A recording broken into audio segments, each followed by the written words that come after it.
So hello everyone, আজকে নিয়ে চলে আসলাম একটা লং ভিডিও। আর এই লং ভিডিওর মাধ্যমে আমি তোমাদেরকে দেখাবো সারাদিনে আমি কী কী করি। তো চলো, প্রথমেই দেখো আমি এখানে চলে এসেছি ফ্রেশ হতে, মানে আর কি ব্রাশ করতে, এই আর কি। তো চলো, ব্রাশ করে দেখছি এখানে আমার মা চা বসিয়ে দিয়েছে। আর সকালবেলা কিন্তু আমরা চা খাবো না, এটা কিন্তু হয় না, আমরা কিন্তু সারা কাজ ফেলে রেখে আগে চাই খাই, তারপরে সব কিছু। আর এখানে দেখো পাগলিটাও ব্রাশ করছে, আর মা এখানে বসে আছে, দিদা বসে আছে, গল্প করছে। বলতে বলতে কিন্তু মার চা করা রেডি। আর অলরেডি কিন্তু এখানে চা খেতে আমরা বসেই গিয়েছি, আর এখানে দেখো সবাই চা খাচ্ছে আর গল্প করছে।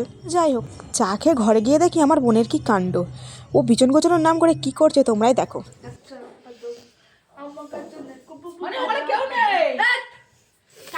এখানে দেখো বিছানার এই হাল। তো যাই হোক, এখানে একটা মানে স্টাইল মেরে আর কি, তুড়ি মেরে আর কি দেখো আমি বিছানাটা এখানে গুছিয়ে ফেলেছি। আর এখানে দেখো আমার বোন চুল আঁচড়াচ্ছে, এখানে পাগলি দেখো চুল ছিঁড়ছে।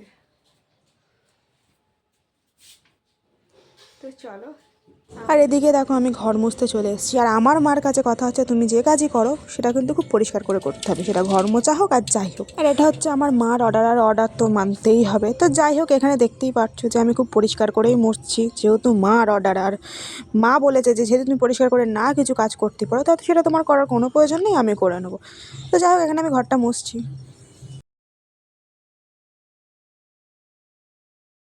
যাই হোক, ঘরটা মুছে আমি চলে এসেছিলাম একটু চুলটা আঁচড়াতে, কারণ কি কালকে রাত্রেবেলাতে একটু তেল দিয়েছিলাম, তো আর চুলটা না আঁচড়ালে না একদম বড় বড় চুল, তো পরেতে না ছাড়ানো যায় না, ওই কারণে আমি একটু চুলটা আঁচড়ে নিচ্ছিলাম।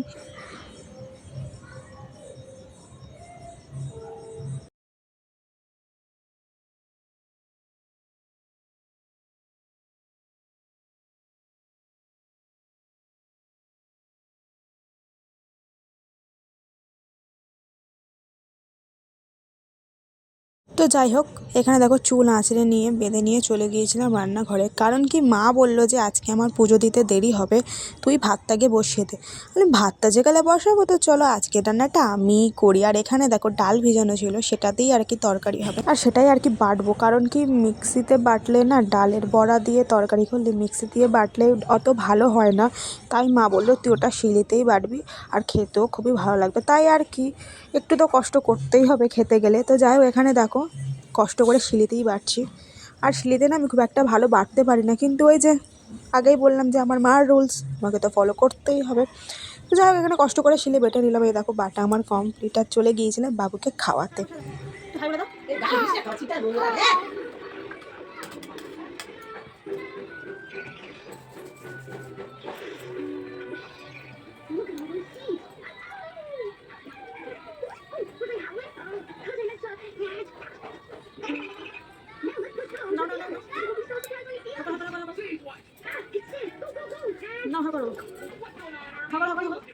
আর এদিকে বাবুকে খাইয়ে চলে গিয়েছিলাম ভাতটা বসাতে, আর ভাত বসিয়ে চলে গিয়েছিলাম জামা কাপড় মিলতে, কারণ কি তোমাদেরকে একদিন বলাই আছে একটা ভিডিওতে যে আমাদের ছাদে বেশিক্ষণ রোদ থাকে না, তাই আর কি চলে গিয়েছিলাম ছাদেতে জামা কাপড় মিলতে।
জামা কাপড় মিলে এদিকে চলে এসেছি আমি আনাজ কাটতে। আর আমার দিদা দেখিয়ে দিয়েছিল যে ফুলকপি ভাজা করবি, এইভাবে কাট, না হলে কিন্তু একদম গলবে না।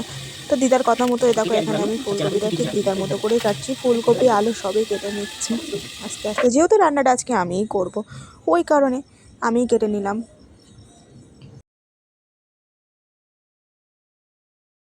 এদিকে আমার কাটাকুটি রেডি, আর চলে গিয়েছিলাম আলুটা সিদ্ধ করতে দিতে, আর একদিকে ভাত বসানো, কারণ কি আমার বাবার তো সুগার, ওই জন্য যাই রান্না হয় আগে সেদ্ধ করে ফেলে দেওয়া হয়, তারপরে রান্না করা হয়। তো এদিকে কড়া বসিয়ে দিয়েছি, দিয়ে ডালের বড়াগুলো ভেজে নেবো।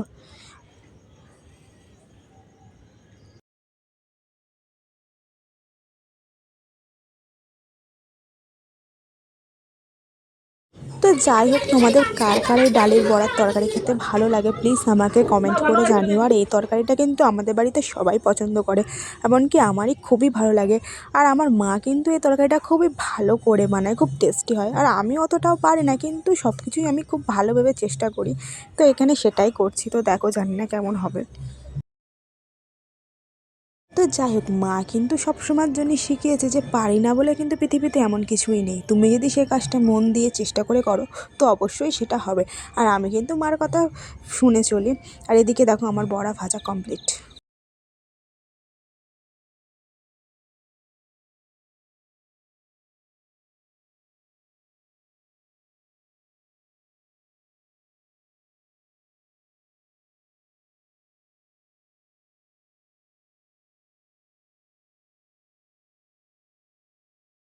তো এদিকে কিন্তু আমার ভাত করা কমপ্লিট, আর আমি এদিকে তরকারিটা দেখে নিচ্ছিলাম যে কেমন কি হয়েছে। এদিকে দেখো ফুলকপি ভাজার তরকারিটা কিন্তু আমি একসাথেই বসেছি, আর পাশে ছিল কিছু থালা বাসন, সেগুলোই আমি ধুয়ে নিচ্ছিলাম। আর মাকে আজকে বলেছিলাম যে মা তোমার ছুটি, যাও তুমি মানিকে নিয়ে গল্প করো।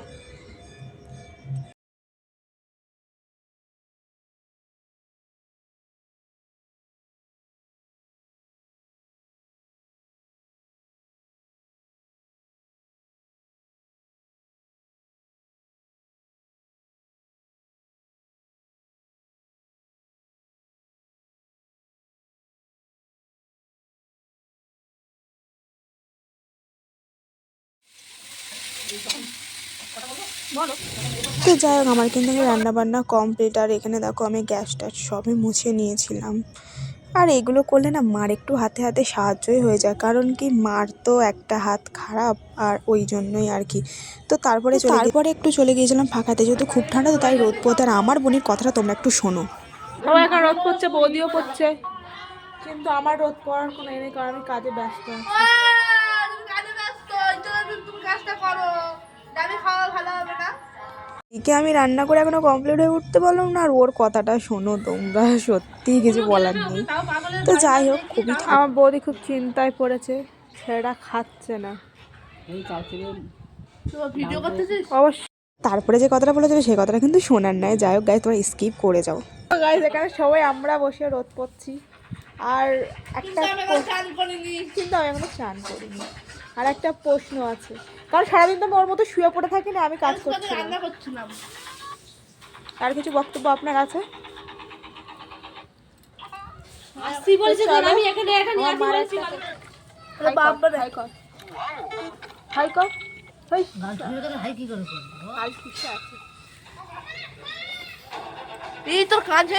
তো যাই হোক, আমাদের কিন্তু সারাদিন টাইমে হুল্লোড় করে কেটে যায়। তো এদিকে দেখো চান করে আমি খেতে বসে গিয়েছি। আর আমার ভিডিওটা এই পর্যন্ত, আশা করি তোমাদের ভালো লাগবে।